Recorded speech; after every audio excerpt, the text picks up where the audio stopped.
नमस्कार दोस्तों, स्वागत है आप सभी का हमारे यूट्यूब चैनल में। जैसे कि सभी को पता है, एनटीए आजकल रचनाओं के अंदर से प्रश्न पूछ रहा है। उसी के अनुसार हम भी रचना एवं कहानियाँ जो है हमारी हिंदी पाठ्यक्रम की, वह कहानियाँ हम पंक्ति दर पंक्ति, लाइन टू लाइन पढ़ने का प्रयास करेंगे और समझाएंगे भी। तो कैसे है यह कहानी, जो दुलई वाली कहानी है, यह किस्सा गोई शैली में लिखी हुई कहानी है और यह बंग महिला द्वारा लिखित कहानी है। यह 1907 में प्रकाशित पहली मौलिक कहानी मानी जाती है। साथ ही जो बंग महिला है, उनका पूरा नाम राजेंद्र बाला घोष यह माना जाता है। तो ज़्यादा देर न करते हुए कहानी की ओर हम बढ़ते हैं। काशी जी के दशमामेध घाट पर स्नान करके एक मनुष्य बड़ी व्यग्रता के साथ गोंदोलिया की तरफ आ रहा था। एक हाथ में एक मैली सी तौलिया में लपेटी हुई भीगी धोती और दूसरे सुरती की गोलियों की कई डिब्बियाँ और सुंगनी की एक पुड़िया थी।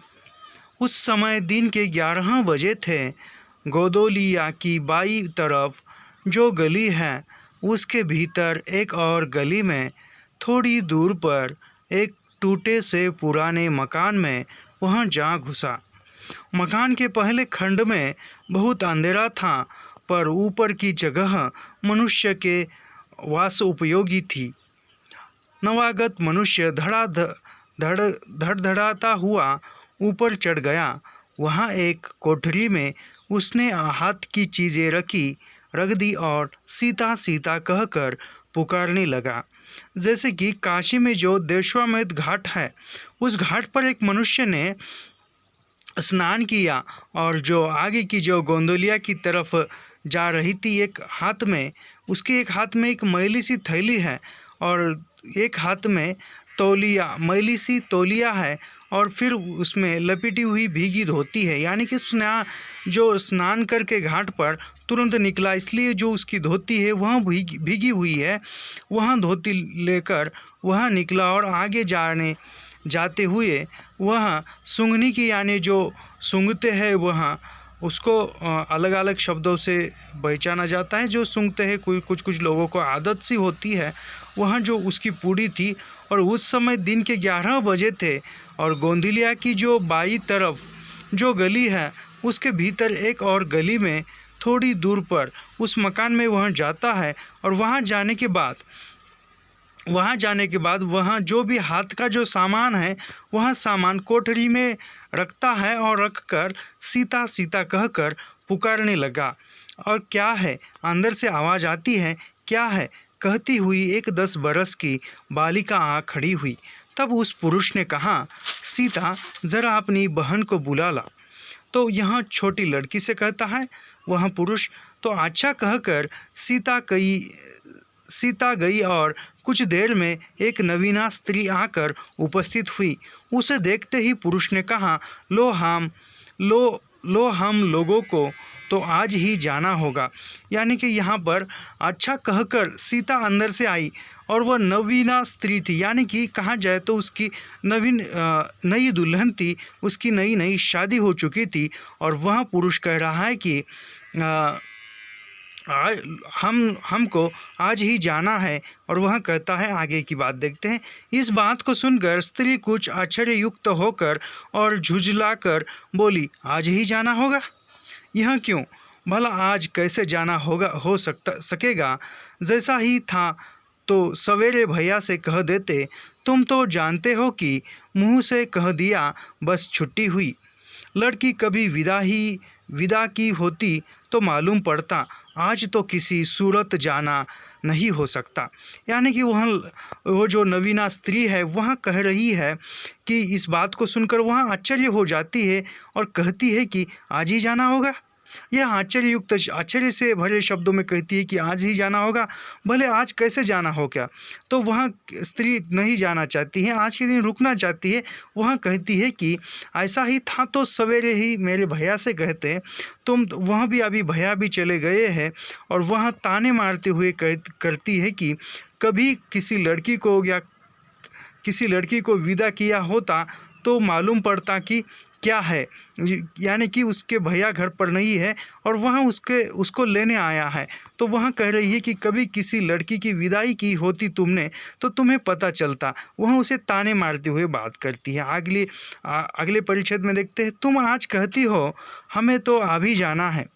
वहाँ अभी कहता है, तुम तो आज आज जाने की बात कर रही हो। अरे आज नहीं, हमें तो अभी निकलना है, कुछ क्षणों में या कुछ मिनटों में या कुछ घंटों में भी हो सकता है। हमें तो अभी जाना है। बात यह है कि आज ही नवल किशोर कलकत्ते से आ रहे हैं। आगरे से अपनी नई बहू को भी साथ ला रहे हैं। सो उन्होंने हमें आज ही जाने के लिए इसरार किया है। हम सब लोग मुगल सराय से साथ ही इलाहाबाद चलेंगे। उनका तार मुझे घर से निकलते ही मिला। इसी से मैं झट नहा धोकर लौट आया। बस अब करना ही क्या है, कपड़ा वपड़ा जो कुछ हो बांध बूंद कर घंटे भर में खा पी कर चलो। जब हम तुम्हें विदा कराने आए ही है तब कल के बदले आज ही सही। तो कहता है पुरुष, तुम कल की बात करती हो, हमें तो आज जाना है। वैसे कि जो भी नवल किशोर जो है वह नवल किशोर कलकत्ते से आ रहा है और वह आते समय आगरे से अपनी बहू को भी साथ लाने वाला है और हम मुगल सराय से आगे इलाहाबाद चलेंगे। वह कहता है कि जो भी सामान है अपना साथ लेने का, कपड़े वह या अन्य कुछ सामान है वह बांध कर रखो और हमें निकलना है। तो वैसे ही मैं आया हूँ तो कल क्यों आज ही चलेंगे, ऐसा वह कहता है। अभी हाँ, यह बात है, नवल जो चाहे करवाए। क्या एक ही गाड़ी में न जाने से दोस्ती में बट्टा लग जाएगा? यानी कि जो नवल किशोर जो है, नवल किशोर और ये दोनों एक अच्छे खासे दोस्त है और वह दोस्त साथ में मिलकर जाने का सोचते हैं। तो वह बहू जो नवी नवेली जो स्त्री है वह कहती है, क्या एक ही गाड़ी से न गए तो दोस्ती में क्या बट्टा लगेगा, दोस्ती में क्या कोई बुरापन आएगा? यह कहती है, आप तो किसी तरह रुकोगे नहीं, ज़रूर ही उसके साथ जाओगे, पर मेरे तो नाको दम आ जाएगी। यानी कि वह स्त्री कहती है कि आपका कुछ नहीं, आप तो चलोगे, लेकिन मेरे तो नाक में दम आएगा, मुझे तो बहुत परेशानियों का सामना करना पड़ेगा।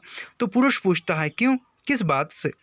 तो वह कहती है, उनकी हंसी से और किससे हंसी ठट्टा भी राह में अच्छी लगती है। यानी कि जो नवल किशोर जो है उसका स्वभाव जो है वह मस्करी करने, दिल्लगी करने वाला या मजाक उड़ाने वाला उनका स्वभाव है नवल किशोर का। उनकी हंसी मुझे नहीं भाती। अब वह दुल्हन कहती है कि नवल किशोर की जो भी हंसी है वह हंसी, उसकी जो मजाक करने का ढंग है वह ढंग मुझे बिल्कुल पसंद नहीं है, इसलिए मुझे मेरे नाक में दम आ जाएगा। एक रोज़ मैं चौके में बैठी पूड़ियाँ काट रही थी कि इतने में न जाने कहाँ से आकर नवल चिल्लाने लगे, ए बुआ, देखो तुम्हारी बहू पूड़ियाँ खा रही है।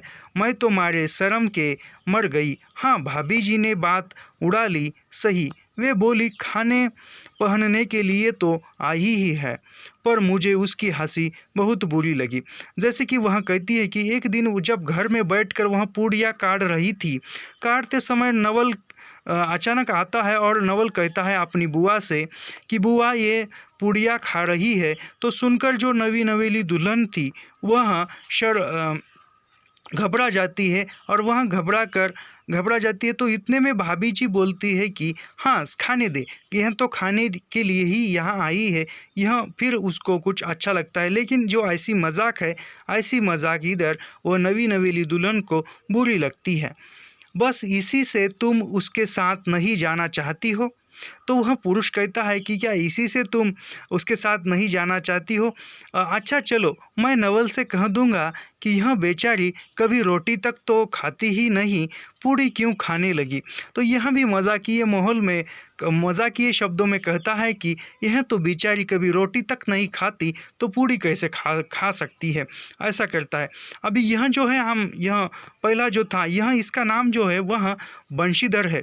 जो नवी नवेली दुल्हन जो है उसके पति का नाम बंशीधर है। इतना कहकर बंशीधर कोठरी के बाहर चले आए और बोले, मैं तुम्हारे भैया के पास जाता हूँ, तुम रो रुला कर तैयार हो जाना। जैसे कि वह अभी कह रहा है बंशीधर कि मैं तुम्हारे भैया से मिलने जा रहा हूँ, यानी मैं तुम्हारे भाई से मिलने जा रहा हूँ। तुम जो भी तुम्हारे माँ के साथ या बहन के साथ जो भी रोना है उतना रोकर तैयार हो जाना, यह कहता है।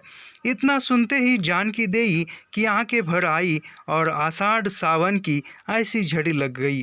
जैसे कि इतना सुनते ही वह जानकी देई जो है वह रोने लगती है। बंशीधर इलाहाबाद के रहने वाले हैं, बनारस में ससुराल है, स्त्री को विदा कराने आए हैं। ससुराल में एक साले साली और सास के सिवा और कोई नहीं है। नवल किशोर इसके दूर के नाते में ममेरे भाई है, पर दोनों में मित्रता का ख्याल अधिक है। दोनों में गहरी मित्रता है, दोनों एक जान दो कालिब है। जैसे कि जो उपरयुक्त परिच्छेदों में हमने देखा उसका खुलासा यहाँ देखने को मिलता है। बंशीधर जो है वह इलाहाबाद के रहने वाले हैं और इधर बनारस में अपनी पत्नी को लेने के लिए आए हैं, और उसके बाद भी ससुराल में उसके साले साली और सास के सिवा और कोई नहीं है। यानी कि एक साला है, एक साली है और एक सास है। इतना भी उनका ससुराल में रहने वाले रिश्तेदार हैं तो कोई नहीं है। नवल किशोर जो है वह नवल किशोर इनके दूर के नाते में ममेरे भाई है, पर दोनों में भाई है, नाते में भाई है, लेकिन दोनों में मित्रता अधिक है। वहाँ भी गहरी मित्रता है। कहा जाए तो दोनों दो जिस्म एक जान की तरह है। उसी दिन बंशीधर का जाना स्थिर हो गया। सीता बहन के संग जाने के लिए रोने लगी। माँ रोती धोती लड़की की विदा की सामग्री इकट्ठी करने लगी। जानकी देई भी रोती ही रोती तैयार होने लगी। अभी जो वंशीधर के पिता का वंशीधर की जो पत्नी का नाम है वह जानकी देई है। तो क्या है, वंशीधर का आज ही निकलना तय होता है। और सीता यानी जो छोटी लड़की आते ही वह पुकारता है बंशीधर, सीता सीता कहकर, यानी कि सीता वहाँ उसकी साली है। यह मैं इतनी सूक्ष्मता के साथ क्यों बता रहा हूँ और क्यों पढ़ा कर सुना रहा हूँ, क्योंकि ऐसे ही इसके अंदर के प्रश्न पूछे जा रहे हैं। अगले बार जो है वहाँ ऐसा प्रश्न पूछा गया था कि बंशीधर कलकत्ता से कहाँ तक रेल से आने वाला है। यह जो ऐसे सवाल पूछा था, तो यह सवाल कहानी हम लाइन टू लाइन जब तक नहीं पढ़ेंगे तब तक इसका सही आंसर हम बता नहीं सकते। तो हो सकता है कि बंशीधर की सीता के साथ रिश्ता क्या था, यह सवाल अगली परीक्षा में पूछा जा सकता है। तो उसी दृष्टिकोण से हम पंक्ति दर पंक्ति कहानी पढ़ रहे हैं। उसी दिन बंशीधर का निकलना तय हुआ तो सीता जो है वह अपनी बहन यानी कि जानकी के साथ जाने के लिए रोने लगी। माँ रोती, अभी जो जानकी देई की माँ है वह भी रोने लगती है और लड़की की विदा की जो सामग्री है वह इकट्ठा करने लगती है। जो भी सामग्री है, जो भी सामान है, वह सामान वह पैक करने की इसमें लग जाती है।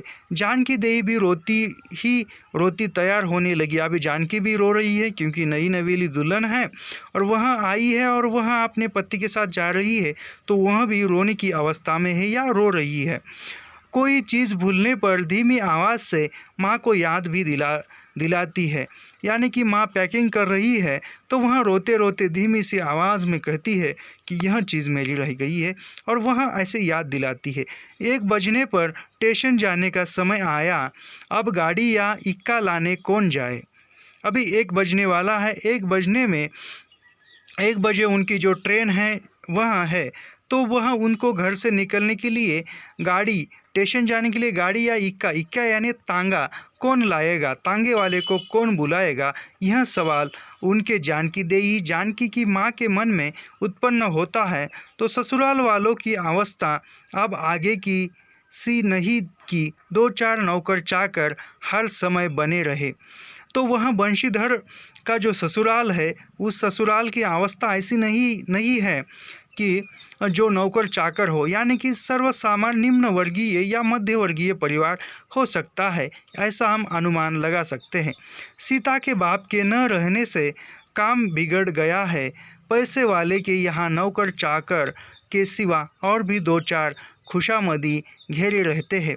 तो वह क्या है, जिसके पास पैसा है उसके पास नौकर चाकर छोड़कर और भी कुछ दो चार लोग आराम से पड़े रहते हैं, ऐसा कहने का मतलब है। छूचे को कौन पूछे, एक कहारिन है सो भी इस समय कहीं गई है, यानी कि एक नौकरानी है, वह भी इस समय कहीं गई है। साले राम की तबीयत अच्छी नहीं है, वे हर घड़ी बिछोने से बातें करते हैं। 30 पर भी आप कहने लगे, मैं धीरे धीरे जाकर कोई सवारी ले आता हूँ, नज़दीक तो है। यानी कि यह सब अवस्था देखकर वंशीधर कहता है कि मैं ही नज़दीक से कुछ इक्का या कुछ गाड़ी लेकर आता हूँ, हमें स्टेशन जाने के लिए। बंशीधर बोले, नहीं नहीं, वहाँ जो है, जो बीमार पड़ा हुआ है साले राम, वह कहता है। लेकिन बंशीधर बोलते हैं उतने में, बंशीधर नहीं नहीं, तुम क्यों तकलीफ़ करोगे, मैं ही जाता हूँ। जाते जाते बंशीधर विचारने लगे कि इक्के की सवारी तो भले घर की स्त्रियों के बैठने लायक नहीं होती, क्योंकि एक तो इतने ऊंचे पर चढ़ना पड़ता है, दूसरे पराये पुरुष के संग एक साथ दो बैठना पड़ता है। मैं एक पालकी गाड़ी ही कर लूँ, उसमें सब तरह का आराम रहता है। पर जब गाड़ी वाले ने 1.5 रुपया किराया मांगा, तब बंशीधर ने कहा, चलो इक्का ही सही, पहुँचने से काम। कुछ नवल किशोर तो यहाँ से साथ है, नहीं इलाहाबाद में देखा जाएगा।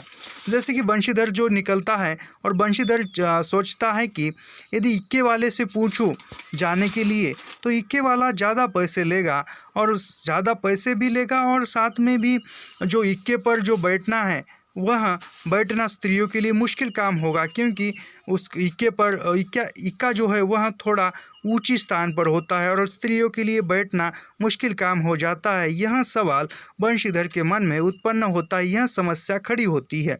साथ ही वहाँ उसके मन में और भी सवाल आता है कि इक्के में जो बैठने की जगह है वह जगह काफ़ी कम होगी, और जो भी जो अन्य पुरुष के साथ बैठना स्त्रियों को अच्छा नहीं लगेगा, यह वह सोचता है और बैठना पड़ता है। उसके बदले मैं एक पालकी की गाड़ी ही लूँगा, उसमें बैठना आराम से रहता है। पर जब गाड़ी वाले ने 1.5 रुपया मांगा, लेकिन जब गाड़ी पूछने गया तो गाड़ी वाला 1.5 रुपया मांगता है, तो वंशीधर कहता है, चलो इक्का ही सही, हमें क्या जाने का मतलब। तो वंशीधर सोचता है कि इसके बदले 1.5 रुपये गाड़ी वाले को देने से बदले इक्का ही सही है, हमें क्या है, हमें सिर्फ तो स्टेशन तक तो जाना है, आगे की क्या। तो इलाहाबाद से तो वंशीधर साथ में ही है, ऐसा सोचता है। बंशीधर इक्का ले आए और जो कुछ असबाब था इक्के पर रख कर आप भी बैठ गए। जानकी देई बड़ी विकलता से रोती हुई इक्के पर जा बैठी। पर इस अस्थिर संसार में स्थिरता कहाँ, यहाँ कुछ भी स्थिर नहीं। इक्का जैसे जैसे आगे बढ़ता गया वैसे जानकी की रुलाई भी कम होती गई। सिस्कोर के स्टेशन के पास पहुँचते पहुँचते जानकी अपनी आंखें अच्छी तरह से पहुँच चुकी थी, यानी कि अभी पति के साथ जानकी देई जो है वह निकल चुकी है। उन्होंने इक्के पर जो भी अपना सामान है वह सामान रखा और जैसे कि समय किसी के लिए रुकता नहीं, वैसे ही इक्का भी वहाँ से निकलता है। और जाते जाते निकलते निकलते जब भी वह जानकी की आंखों का पानी कम होने लगता है और वह रोना बंद करती है, और स्टेशन आने तक, यहाँ पर स्टेशन आने तक पूरा जो है पूरी आंख का पानी बंद हो चुकता है, और वह रोना उसकी जो मन की अवस्था है वह अवस्था बदल जाती है। यानी कि यहाँ पर और एक शब्द है, दोनों चुपचाप चले जा रहे अचानक बंशीधर, हाँ यहाँ पर है देखो, सिकरोल स्टेशन के पास अभी कैसा है, यह भी प्रश्न पूछा जाता है कि बंशीधर और जानकी देई किस स्टेशन तक इक्के पर आए। तो यहाँ सिकरोल स्टेशन का नाम है, यहाँ पर है। तो इस पर ऐसा और आगे का परिचय। दोनों चुपचाप चले जा रहे थे कि अचानक बंशीधर की नज़र अपनी धोती पर पड़ी और अरे एक बात तो हम भूल ही गए कहकर पछता से उठे। इक्के वाले के कान बचाकर जानकी जी ने पूछा, क्या हुआ, क्या कोई ज़रूरी चीज़ भूल आए? तो वह चुपचाप तांगा इक्का चल रहा था। तो इतने में बंशीधर कहते हैं कि बंशीधर अपनी धोती पर पड़ी और नज़र उनकी धोती पर पड़ती है और वह कहते हैं कि अरे यार, ऐसा आश्चर्यजनक शब्दों का इस्तेमाल करते हैं। तो जानकी देई जो है वह इक्के वाले को न सुनाई दे ऐसे शब्दों में वंशीधर से कहती है कि क्या कोई ज़रूरी चीज़ तुम वहाँ पर भूल आए हो क्या? तो बंशीधर कहता है, नहीं, एक देसी धोती पहनकर आया था, सो भूलकर विलायती ही पहन आए।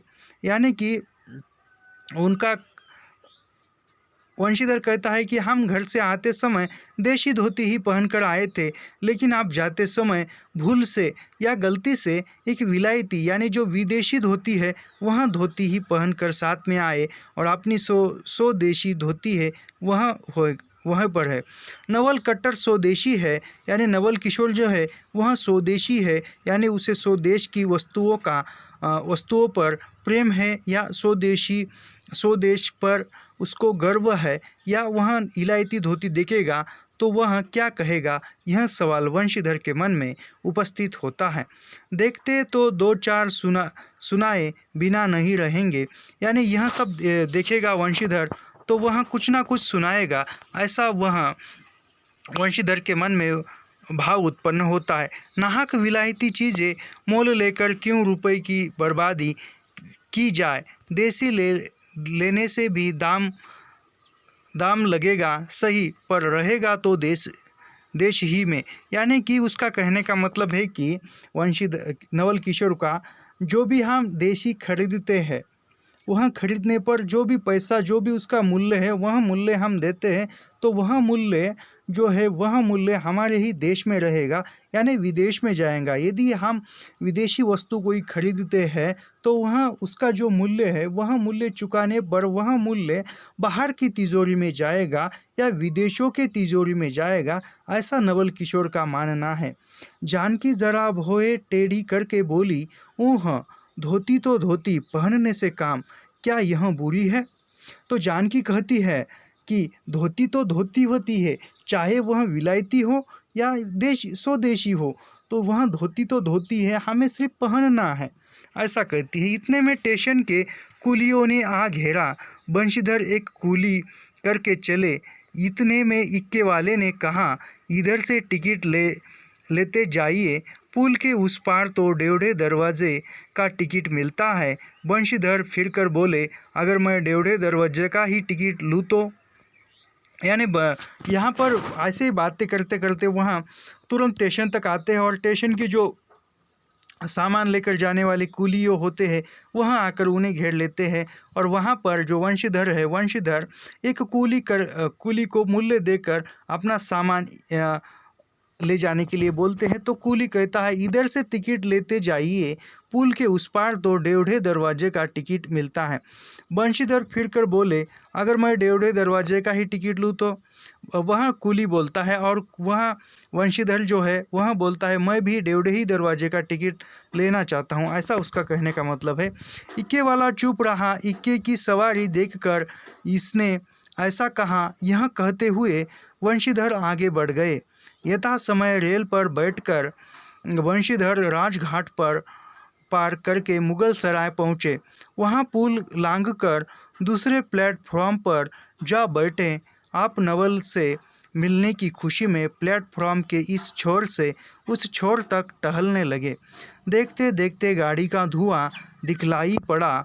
मुसाफिर अपनी अपनी गठरी संभालने लगे। रेल देवी भी अपनी चाल धीमी करती हुई गंभीरता से आ खड़ी हुई। यानी कि जो इक्का वाला चला गया और वहाँ जाकर वहाँ रुके जहाँ पर वो नवल किशोर आ रहा था जिस ट्रेन से, उस ट्रेन का इंतज़ार करते हुए वंशीधर बैठे थे। फिर वहाँ आबिर जो रेल भी है वह धीमी गति से आती है और रुकती है। वंशीधर एक बार चलती गाड़ी ही में शुरू से आखिरी तक देखते गए।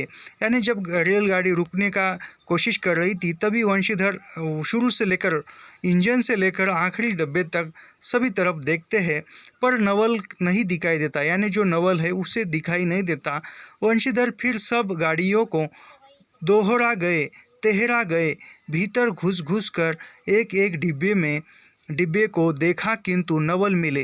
अंत को आप खिजला उठे और सोचने लगे कि मुझे तो वैसे ही चिट्ठी लिखी और आप न आया, मुझे अच्छा उल्लू बनाया। अच्छा, जाएंगे कहाँ? भेंट होने पर समझ लूँगा। सबसे अधिक सोच तो इस बात का था कि जानकी सुनेगी तो ताने पर ताना मारेगी। यानी कि वहाँ जो भी गाड़ी आती है उस गाड़ी में वंशीधर नवल को ढूंढने के लिए 1 2 3 बार 4 बार या 5 बार वह देखता है, और देखकर जब वह नवल उसको कहीं दिखाई नहीं देता है तो वह सोचता है यह बात यदि जानकी को पता चलेगी, यानी कि वंशीधर के पत्नी को जब पता चलेगी तो वह ताने मारेगी। क्यों ताने मारेगी? क्योंकि वह वंशीधर को मिलने के लिए आया था और वंशीधर ही नहीं आया। यह जब बात उसको पता चलेगी तो वह ताने मारेगी। अभी उसको वह थोड़ा डर भी लगता है, पर अब सोचने का समय नहीं। रेल की बात ठहरी। वंशीधर झट गए और जानकी को लाकर जनानी गाड़ी में बिठाया। वह पूछने लगी, नवल की बहू कहाँ है?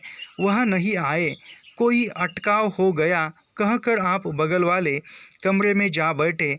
टिकट तो डेवढ़े का था, पर डेवढ़े दरवाजे का कमरा कलकत्ते से आने वाले मुसाफिरों से भरा था, इसलिए तीसरे दर्जे में बैठना पड़ा।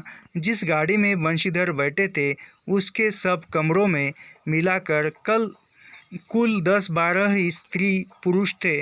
समय पर गाड़ी छूटी। नवल की बातें और न जाने क्या अड़ग बगड़ सोचते गाड़ी कई स्टेशन पार करके मिर्ज़ापुर पहुंची। तो क्या है, वहाँ गाड़ी में बैठते हैं। गाड़ी में बैठने के बाद गाड़ी भी चलने लगती है।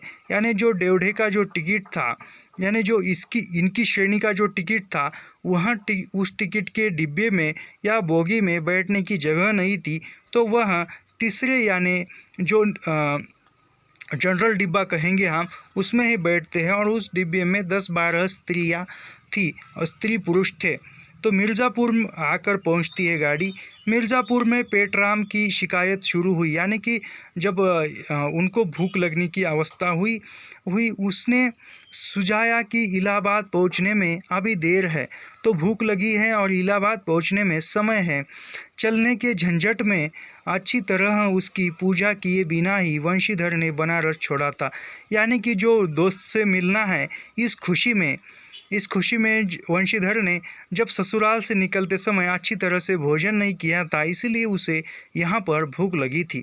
इसलिए आप झट प्लेटफॉर्म पर उतरे और पानी के बम्बे से हाथ मुंह धोकर एक छोले वाले से थोड़ी सी ताज़ी पूड़ियाँ और मिठाई लेकर निराले में बैठ आपने उन्हें ठिकाने पहुँचाया। पीछे से जानकी की सुध आई। सोचा कि पहले पूछ ले तब कुछ मोल लेंगे, क्योंकि स्त्रियां नटखट होती है, वे रेल पर खाना पसंद नहीं करती। पूछने पर पता चला वही बात हुई। तब वंशीधर लौटकर अपने कमरे में आ बैठे। यदि वे चाहते तो इस समय डेवढ़े में बैठ जाते, क्योंकि अब भीड़ कम हो गई थी, पर उन्होंने कहा थोड़ी देर के लिए कौन बखेड़ा करे। जैसे कि वंशीधर को भूख लगती है और वह नीचे उतर कर पूड़ियाँ खाने के लिए खरीदते हैं, और जब को खाते खाते उसे याद आता है कि अपनी पत्नी से पूछ लो या जानकी से पूछ लो। वैसे ही उन स्त्रियां नटखट होती है और वह बाहर का कुछ नहीं खाती, यह ख्याल भी उनके मन में आता है। फिर भी वह पूछता है और पूछने पर वही बात उनके सामने आती है और वह इनकार करती है खाने के लिए। तो फिर वह सुनकर वंशीधर फिर अपने डिब्बे जगह पर जाकर बैठता है। वंशीधर अपने कमरे में बैठे तो एक मुसाफिर अधिक देख पड़े।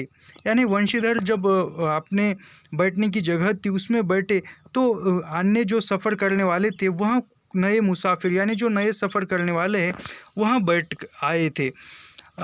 आगे वालों में से एक उतर भी गया था। जो लोग थे सब तीसरे दर्जे के योग्य जान पड़ते थे। अधिक सभ्य कोई थे तो वंशीधर ही थे। उसके कमरे के पास वाले कमरे में एक भले घर की स्त्री बैठी थी। वह बेचारी सिर से पैर तक ओढ़े, सिर झुकाए, एक हाथ लंबा घूंघट काड़े कपड़े की गठरी सी बनी बैठी थी। बंशीधर ने सोचा, इनके संग वाले भद्र पुरुष के आने पर उसके साथ बातचीत करके समय बितावेंगे। एक दो करके तीसरी घंटी बजी। तब वह स्त्री कुछ अकचरा कर थोड़ा सा मुंह खोल जंगले के बाहर देखने लगी। जो ही गाड़ी छूटी वह मानो कांप सी उठी।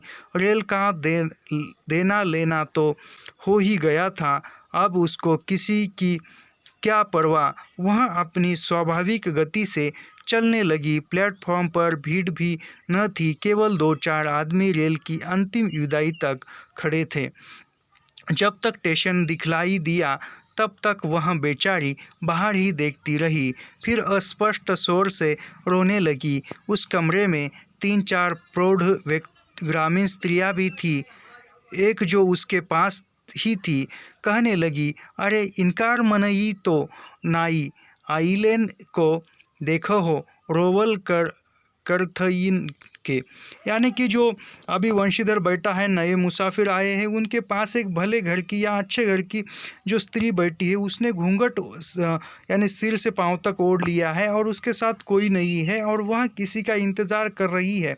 इस अवस्था में वह बार बार खिड़की से झांक कर देख रही है और उसी समय वह ट्रेन निकल जाती है। प्लेटफॉर्म पर भी 2-4 ही व्यक्ति रेल जाने तक खड़े होते हैं और वह रेल जब निकलती है तो वह रोने लगती है। तो उनके पास में जो बैठी एक स्त्री है, जो वयस्कर स्त्री है, वह कहती है कि अरे कोई बात नहीं, रेल तो चली गई लेकिन आगे का देखेंगे। दूसरी गाड़ी में बैठा हुई है। तो दूसरी स्त्री है, वह क्या कहती है, वह जो है उसके साथ का जो पुरुष है वह दूसरी गाड़ी में बैठा होगा, ऐसा कहती है। अभी पहली स्त्री कहती है, दूर बौरही ई जनानी गाड़ी थेटे है। यानी यहाँ पर स्त्री और वहाँ पर वो कैसे बैठ सकता है, ऐसा है। दूसरी तऊ हो भलू तो कहूँ, कहकर दूसरी भद्र महिला से पूछने लगी, कौन गांव कतरबू बेटा, मिर्जेपुर पूरा चढ़ी हऊ न। इसके जवाब में उसने तो कहा सो वह सुन सकी। यानी दूसरी स्त्री कहती है कि कौन से गांव की हो, तुम तो मिर्ज़ापुर से रेल में चढ़ी हो। तब पहली बोली, हट हम पूछिला न। यानी तब पहली जो स्त्री है वह कहती है, मैं तो नहीं पूछूंगी, हम कहाँ नहीं तो पूछूंगी, आया इलाहाबाद सा। यानी इलाहाबाद ही जाना है। दूसरी, इलाहाबाद सा कौन गाँव हो गोइया। पहली, अरे नाही जनहू पयाग सी, जहाँ मनई मकर नाह जाला। जो पहली स्त्री है वह कहती है, यह तो इलाहाबाद की नहीं है, यह तो प्रयाग की है, ऐसा कहती है। दूसरी, भला प्रयाग जी काहे न जानित, ले कहे हो नाही तोहर पंच के धर्म से चार दाई नहीं। तो अगली कहानी हम अगली वीडियो में देखेंगे। आज के लिए यह आधी ही कहानी हम यहाँ तक देखते हैं। इस प्रकार जो आसपास की जो बातें हैं, वह स्त्रियों की बातें सुनकर वंशीधर उब उठे थे। यानी उनको आलस आ रहा था, बोर हो रहा था उन स्त्रियों की बातें सुनते हुए। तब वे उन स्त्रियों से कहने लगे, तुम तो नाहक और भी डरा रही हो। यानी कि वंशीधर कहते हैं, तुम ऐसी बातें बोलकर और भी उस स्त्री को डरा रहे हो। ज़रूर इलाहाबाद तार गया होगा और दूसरी गाड़ी से वे भी वहां पहुंच जाएंगे। यानी कि वंशीधर कहता है, उसके साथ का जो पुरुष है वह इलाहाबाद में इसे मिलेगा। मैं भी इलाहाबाद ही जा रहा हूँ, मेरे संग भी स्त्रियाँ हैं। जो ऐसा ही है तो दूसरी गाड़ी के आने तक मैं स्टेशन ही पर ठहरा रहूँगा। तुम लोगों में से यदि कोई प्रयाग उतरे तो थोड़ी देर के लिए स्टेशन पर ठहर जाना, इनको अकेला छोड़ देना उचित नहीं। यदि पता मालूम हो जाए तो मैं इन्हें इनके ठहरने के स्थान पर भी पहुंचा दूंगा। यानी वंशीधर उन स्त्रियों से कहता है, तुम यदि प्रयाग में उतरते हो तो प्रयाग उतरने पर कुछ देर तक इनके पास रुको, क्योंकि इनको ऐसा अकेले छोड़ना उचित नहीं है, और यदि उनका घर का पता चलता है तो मैं उन्हें उनके घर पर अवश्य पहुंचाऊंगा, ऐसा वंशीधर कहते हैं। वंशीधर की इन बातों से उन स्त्रियों की आंख आंख बांक वाक धारा दूसरी ओर बह चली। हाँ, यह बात तो आप भली कही नहीं भैया, यानी वह जो स्त्रियां है वह कहती है, हाँ यह बात तो आप भली कही नाही भैया, हम पंचे काही के केहू से कुछ कही। अरे अरे एक के एक करत न बाय, तो दुनिया चलत कैसे बाय, इत्यादि ज्ञान गाथा होने लगी। कोई कोई तो उस बेचारी को सहारा मिलते देख खुश हुए और कोई कोई नाराज भी हुए, क्योंकि क्यों सो मैं नहीं बतला सकती। उस गाड़ी में जितने मनुष्य थे सभी ने इस विषय में कुछ न कुछ कह डाला था।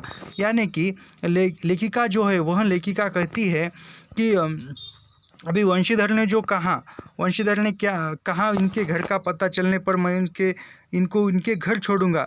लेकिन यह सुनकर वहाँ पर बैठे हुए कोई लोग खुश हुए, लेकिन कोई कुछ जो है वह अनैतिक विचार करने लगे। लेकिन वह विचार उन्होंने क्या क्या कहा, क्या किया होगा, या कौन सी बातें की हुई, यह बातें लेखिका कहती है कि मैं यह कहना उचित नहीं समझती, क्योंकि अभी क्या भारतीय समाज में क्या कहते हैं यह सब कुछ आपको पता है। पिछले कमरे में केवल एक स्त्री जो फरासी सी छीड़ सी दुलाई ओढ़े अकेली बैठी थी, कुछ नहीं बोली।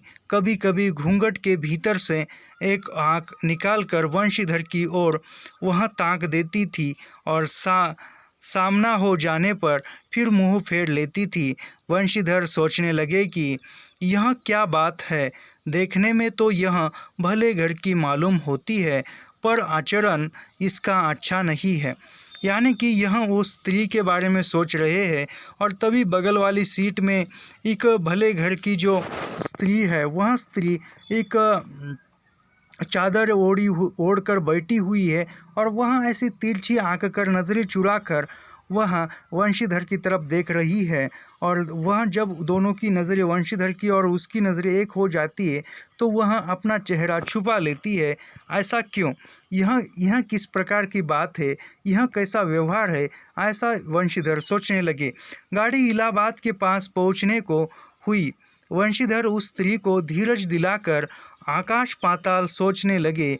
यदि तार में कोई खबर न आई होगी तो दूसरी गाड़ी तक स्टेशन पर ही ठहरना पड़ेगा। यानी अभी इलाहाबाद में आने में कुछ ही समय बचा है, और वंशीधर सोच रहा है, वंशीधर उस स्त्री को कुछ बातें करते हुए धीरज दे रहा है या सहानुभूति दे रहा है, और कुछ बातें सोचने लगा है। यदि तार में कि वंशीधर क्यों नहीं आया, यदि वह अगली गाड़ी से आ रहा है तो अगली गाड़ी आने तक मुझे स्टेशन पर ही रुकना पड़ेगा, ऐसा वंशीधर सोच रहा है। और जो उससे भी कोई न आया तो क्या करूँगा। यानी वंशीधर सोच रहा है कि यदि वह अगली गाड़ी से भी नहीं आया तो मैं क्या करूँगा। जो हो गाड़ी नैनी से छूट गई। अभी वह गाड़ी देखते देखते छूट गई। अब साथ की उन अशिक्षिता स्त्रियों ने फिर मुंह खोला अभी जो उनके साथ जो अशिक्षित गांव की स्त्रियां थी वह फिर कहने लगी कि भैया जो केहू बिना टिकस के आवत होय तो वो ओकर का सजाए हो। यानी जो अशिक्षित स्त्रियां है वह कह रही है कि वह जो उस स्त्री के साथ जो पुरुष था वह पुरुष बिना टिकट के सफ़र कर रहा होगा और उन्हें पकड़कर सज़ा दी होगी, ऐसा उनके मन में ख्याल आता है। तो अरे कोका ईका नहीं चाहत रहा कि मेहरारू के तो बैठा दिहलेन ऊपर अपुआ तउन टिकस लेई के चल दी ह लेन। यानी कि एक स्त्री जो है वहाँ कहती है कि अरे अपनी जो पत्नी है उसकी टिकट ली होगी और उसको बिठाकर अपनी टिकट नहीं लेगी होगी, लेकिन वहाँ कहती है, आगे कहती है, किसी किसी आदमी ने तो यहाँ तक दौड़ मारी कि रात को वंशीधर इसके जेवर छीन कर रफू चक्कर हो जाएंगे। उस गाड़ी में एक लाठी वाला भी था, उसने खुल्लम खुल्ला कहाँ का बाबू जी कुछ हमरो साझो। यानी यह जो भाषा है वहाँ उस मुग़ल सराय की तरफ की भाषा है।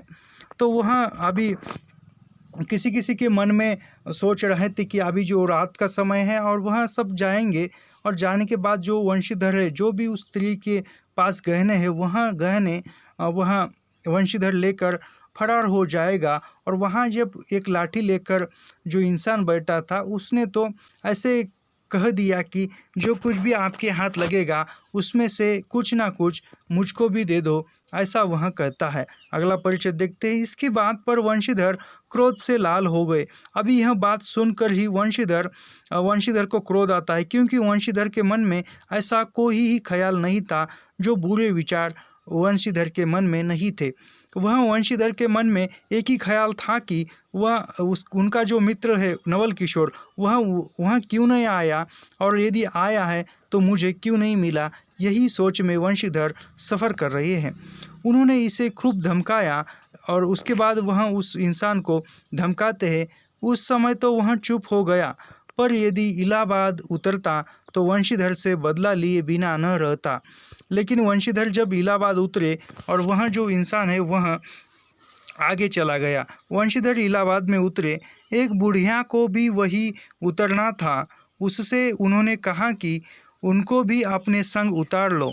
फिर उस बुढ़िया को उस स्त्री के पास बिठाकर आप जानकी को उतारने गए। यानी कि वंशीधर ने दूसरी स्त्री के साथ उसी स्त्री को उतारा और दोनों को बिठाया और अपनी जो पत्नी है जानकी उनको लाने के लिए चले गए। जानकी से सब उतारने गए। जानकी से सब हाल करने पर वह बोली। अभी जानकी से वहाँ जो कुछ भी हकीकत हुई वह सुनाने लगे, और सुनने के बाद फिर जानकी बोली, अरे जाने भी दो, किस बछड़े में पड़े हो। पर वंशीधर ने न माना। जानकी को और उस भद्र महिला को एक ठिकाने बिठाकर आप स्टेशन मास्टर के पास गए। वंशीधर के जाते ही वह बुढ़िया जिसे उन्होंने रखवाली के लिए रख छोड़ा था किसी बहाने से भाग गई। यानी जो भी फिर वंशीधर वहाँ अपने जो पत्नी थी जानकी और उस स्त्री को एक जगह पर बैठाते, और वो जो पहली वाली स्त्री थी वह स्त्री कोई कुछ बहाना बनाकर वहाँ से चली गई। और तब तक वंशीधर स्टेशन मास्टर के पास कुछ पूछताछ करने के लिए जाते हैं। किसी बहाने से भाग गई। टिकट के लिए बेछड़ा होगा, क्योंकि वह स्त्री बेटिकट है। लौट कर आए तो किसी को न किसी पाया। अरे ये सब कहाँ गई, यह कहकर चारों तरफ देखने लगे। यानी जब वंशीधर लौट कर आता है तो यह सब जाती है और यह उसी जगह पर नहीं रहती है, तो वह वंशीधर घबरा जाता है, कहीं पता नहीं। इस पर वंशीधर घबराए। अब वंशीधर घबरा जाता है क्योंकि वहाँ स्त्रियाँ वहाँ पर नहीं थी। आज कैसी बुरी साइत में घर से निकले कि एक के बाद दूसरी आफत में फंसते चले आ रहे हैं। इतने में अपने सामने उस धुलाई वाली को आते देखा। तू ही उन स्त्रियों को कहीं ले गई, इतना कहना था कि ढुलाई से मुँह खोलकर नवल किशोर खिलखिला उठे। यानी कि जो उनके बाजू में वह स्त्रियाँ तो अभी गई है, और उनके साथ में उनके सामने से एक वो उनके बगल में बैठी स्त्री जो चादर ओढ़ी हुई थी और मुंह छुपा कर देख रही थी उनको, वह स्त्री आ रही है। और आते ही वंशीधर के मन में ख्याल आता है कि इसी ने कहीं ना कहीं उन स्त्रियों को लेकर गए होंगे। तो वहाँ आते ही वह अपना मुंह खोलता है और नवल किशोर खिलखिलाता हुआ उसके सामने आते हैं। तो फिर आगे परिचय। अरे यह क्या, सब तुम्हारी ही करतूत है। अब मैं समझ गया, कैसा गजब तुमने किया है। ऐसी हंसी मुझे नहीं अच्छी लगती। मालूम होता कि वह तुम्हारी ही बहू थी। अच्छा, तो वे गई कहाँ? अभी क्या है, जो वह अपरिचित महिला थी, जो नवी नवीली दुल्हन थी वंशीधर के बाजू में बैठी हुई, वह नवल किशोर की पत्नी थी। यह यहाँ मालूम होता है। और फिर यहाँ मालूम होने के बाद वह आगे कहते हैं, वे लोग तो पालकी गाड़ी में बैठी है, तुम भी चलो। यानी जब नवल किशोर जो है, नवल किशोर वो उन स्त्रियों को, यानी जानकी देवी को और नवल किशोर की पत्नी को, इन दोनों को गाड़ी में बिठाकर इसे ले जाने के लिए, वंशीधर को ले जाने के लिए आता है। नहीं, मैं सब हाल सुन लूँगा तब चलूँगा। हाँ, यह तो कहे तो मिर्ज़ापुर में कहाँ से आ निकले? तो अभी वंशीधर कहता है कि जाएंगे, रुको, मगर तुम यहाँ अचानक कैसे आए? गाड़ी में तो नहीं मिले। मिर्ज़ापुर में कहाँ से आए? गाड़ी में तो, रेल में तो नहीं थे। मिर्ज़ापुर नहीं, मैं तो कलकत्ते से, बल्कि मुगल सराय से तुम्हारे साथ चला आ रहा हूँ। तुम जब मुगल सराय में मेरे लिए चक्कर लगाते थे, तब मैं 1.5 दर्जे में ऊपर वाले बेंच पर लेटे तुम्हारा तमाशा देख रहा था। फिर मिर्ज़ापुर में जब तुम पेट के धंधे में लगे थे, मैं तुम्हारे पास से निकल गया, पर तुमने न देखा। मैं तुम्हारी गाड़ी में जा बैठा, सोचा कि तुम्हारे आने पर प्रकट होऊंगा, फिर थोड़ा और देख ले। करते करते यहाँ तक नौबत पहुँची। अच्छा, आप चलो, तो जो हुआ उसे माफ़ करो। अभी किशोर का जो स्वभाव है, वह मजाकिया स्वभाव है। तो वह जो कुछ भी, वह वंशीधर उसको मिलने के लिए उत्सुक है, उसको ढूंढता है। वह सब कुछ जो हो रहा है, वह वंशीधर छुप कर देख रहा है। नवल किशोर देख रहा है वंशीधर की हरकतें, मगर वह नहीं, वंशीधर नहीं देखता है। लेकिन वह अंततः कहता है कि चलो, जो हुआ उसके लिए माफ़ करो, लेकिन आप चलो, ऐसा कहता है। आगे देते हैं, यह सुन वंशीधर प्रसन्न हो गए। अभी यह जो कहानी है, वह सब देखकर वंशीधर खुश होता है। दोनों मित्र में बड़े प्रेम से बातचीत होने लगती है, दोनों में अच्छी तरह से बातचीत होने लगती है। वंशीधर बोले, मेरे ऊपर जो कुछ बीती सो बीती, पर वह बेचारी जो तुम्हारे से गुणवान के संग पहली ही बार रेल से आ रही थी, बहुत तंग हुई। उसे तो तुमने नाहक रुलाया, बहुत ही डर गई थी। यानी जो वंशीधर की, जो नवल किशोर की जो पत्नी थी, उसको तो तुमने बहुत डराया, क्योंकि उसके छोड़कर बाजू में जाकर बैठे। नहीं जी, डर किस बात का था, हम तुम दोनों गाड़ी में ही थे। अभी यह नवल किशोर कह रहा है कि डर कहीं का, हम तुम दोनों, यानी मैं भी और तुम भी उसी जगह पर थे, या उसी डिब्बे में थे, या उसी बोगी में थे, ऐसा कहता है। हाँ, पर यदि मैं स्टेशन मास्टर से इत्तिला कर देता तो बखेड़ा खड़ा हो जाता न। यानी वंशीधर कहता है, यदि मैं स्टेशन मास्टर के पास यदि मैं तुम्हारी रिपोर्ट लिखा था, तो यह खामखा समस्या उत्पन्न हो जाती थी ना। अरे तो क्या, मैं मर थोड़ी ही गया था। 4 हाथ ही दुलाई की, बिसात ही कितनी। यानी कि वह नवल किशोर कहता है, मैं मर थोड़ी ही गया था, मैं तो वहीं पर था, सिर्फ मैंने वो चादर से अपना शरीर जो है वहाँ ढक लिया था। इसी तरह बातचीत करते करते दोनों गाड़ी के पास आए। देखा तो दोनों मित्र बंधुओं में खूब हंसी हो रही है। जानकी कह रही थी, अरे तुम क्या जानो, इन लोगों की हंसी ऐसी ही होती है। हंसी में किसी के प्राण भी निकल जाए तो भी इन्हें दया न आवे। यानी जो वंशीधर की पत्नी है जानकी देवी, जो नवल किशोर की पत्नी से कहती है, अरे इनकी हंसी मजाक तो इसी प्रकार चलती है, इसकी हंसी मजाक में तो किसी के प्राण भी जाए तो भी इन्हें कुछ फर्क नहीं पड़ता। ऐसा जानकी जो वंशीधर की पत्नी है, वह नवल किशोर के पत्नी से कहती है। अंतिमतः देखते हैं, खैर दोनों मित्र अपनी अपनी घरवाली को लेकर राजी खुशी घर पहुँचे, और मुझे भी उनकी यह राम कहानी लिखने से छुट्टी मिली। अंतिम पंक्ति में लेखिका कहती है, जो बंग महिला है, वह कहती है कि दोनों अपने अपने घर जाते हैं, और यह जो कहानी है, यह कहानी लिखने से मुझे भी छुट्टी मिली।